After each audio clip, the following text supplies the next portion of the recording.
did a video and explained to everybody that I had tried to take my life in 2017. It's kind of a continuation from that.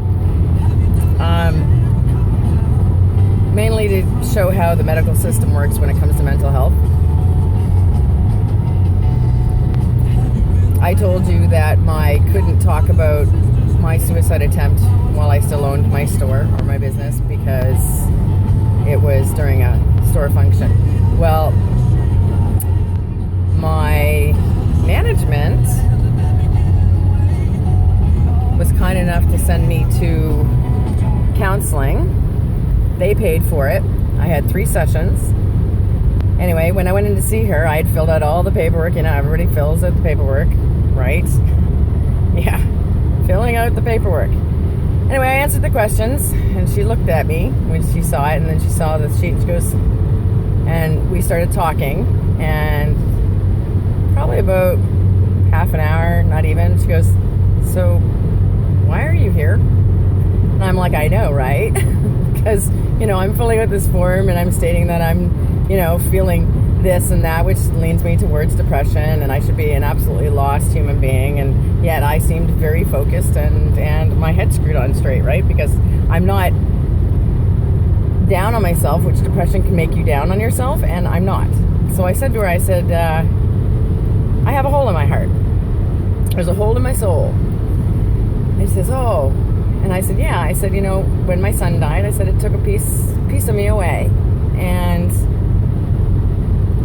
opened my eyes to even more of the world and the pain and the suffering of the world. So I feel like I'm connected to the universe and the planet, but not connected to the people. And she understood, which was really cool, right? So anyway, I saw her another 2 times, and of course that's all they give you is, you know, like 3 sessions. You know, and you can't heal somebody in 3 sessions. And in all honesty, there was a point in there where she actually said, so are you counseling me or am I counseling you? Right? Sometimes when you just know a lot about something, yeah, it actually gives insight to the person who's actually teaching you. Another thing I wanted to bring up is after Jack died, or even before Jack died, he, when we took him to the hospital and he saw the psychologist that was there, the next day when he checked himself out of the hospital, he was able to see that gentleman, but unfortunately he could only ever see him once a month. And at that point Jack was in crisis, and he was shocked when he found out Jack committed suicide. And he had said to me, I didn't think he would. He seemed like he was doing okay, and he was, you know, learning the skills and finding ways and you know, that kind of thing. So it really devastated him. So he kind of took me on as a patient. I saw him once a week for a year, and then every 2 weeks, I think it was after that, for the second year. And I wasn't his patient. He just wanted to make sure I was okay, and he kind of liked my insight, which was kind of cool, right? And anyway,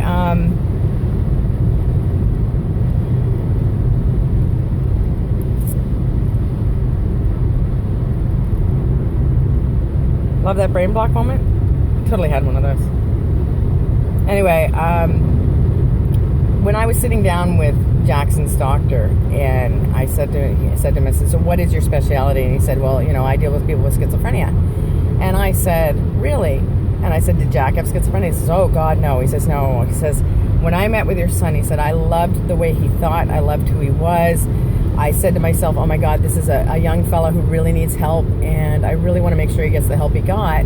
So I figured I'd take him on until we find, you know, the right psychologist for him, which I believe he was the right guy for him, for Jack.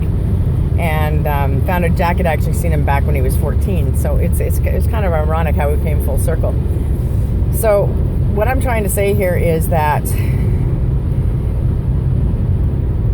this psychologist went out of his way, which I'm sure is breaking protocol, to help my son and also help all those on his own workload, and then help me on his own time. because I don't think it was on government time. Anyway, I don't know if he got in trouble. I hope not, because, you know, it helped me a lot. But I think if we had a better system in place and more doctors to be able to help people who are in crisis, instead of making them have to wait a month for an appointment, 2 months for an appointment, and only giving them like 3 sessions, you can get to the underlying measure of what's wrong, you know, and really help somebody. Now, we also need doctors, because if you're sick, that brings on mental illness even more. So, you know, I think we need to revamp our system. I think we need to get right to the root of the problem to help heal people, not just put Band-Aids on them, not just send them on their merry way when they're feeling better. You know, this is where we're in crisis with Nova Scotia, seriously. Yeah, seriously. There's not enough doctors to help people, but there's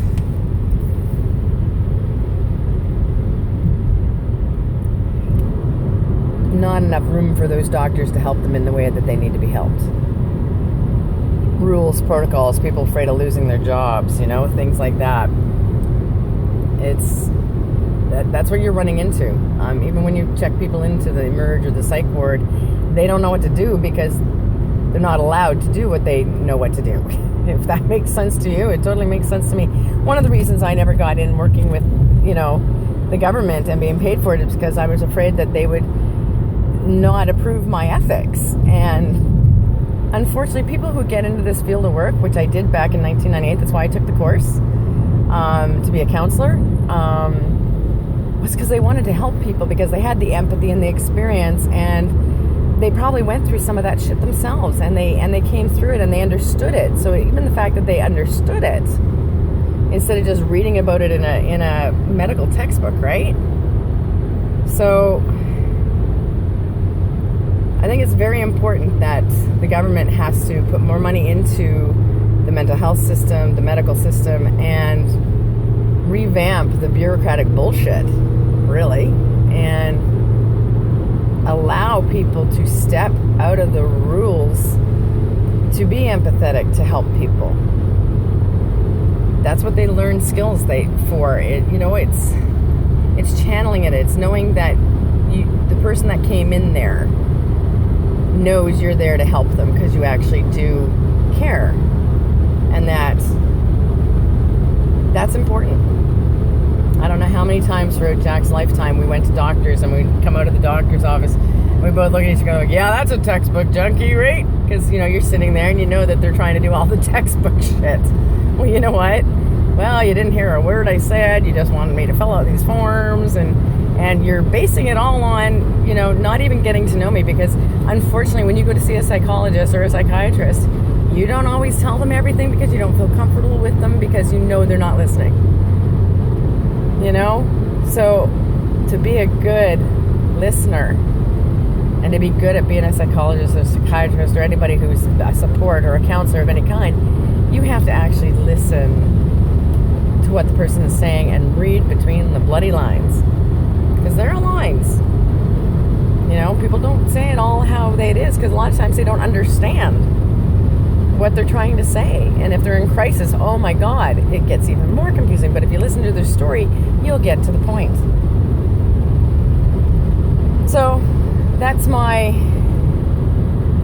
little blurb on doctors and how if you find the right one, hope you can stay with them. And if you know what, if you've got benefits, seriously, step outside of our government system and go to a private practice, because I'll tell you, the private practices, they can do as they wish, how they wish, because they are their own. They're their own. They're a business, right? But their business is to help you, and that's what they're there for, and they're going to do it the way that they can do it. And like I said, the woman I saw in 2017, she was amazing. She was herself. She was very forthcoming. She was very empathetic. And it's so funny because when I first called her, I totally didn't feel the connection. And when I brought it up to her, she says, I didn't feel it neither. He says, but you came in and boom, man, we connected, right? Like we totally got it. Like we were totally on the same page, When you've got that, it's worth the money. And if you've got benefits, okay, you're not paying that much, but at least you're not being refused. And when it comes to kids, you know what? You spend that bloody money on your kids. I have a friend who, went in debt because she stepped outside our medical system and had to go private. And her daughter is doing 10 times better. Now that was worth it. It's better to spend your money on your kids for that than to go out and buy them a new Nintendo. To think it's going to make it better. And the other thing is her child's still here. You may, if you don't spend the money, if that's the only route you have to go, then you don't know if one day your son's or your daughter is going to have the same feeling my son had, And it was a bad day, a bad decision, but when you feel that hopeless and that lost, and you fall into that black hole and you just can't even think anymore and you just do, that's not a good thing. Anyway, that was my video. Never thought I'd do a video while I was driving, but here I am.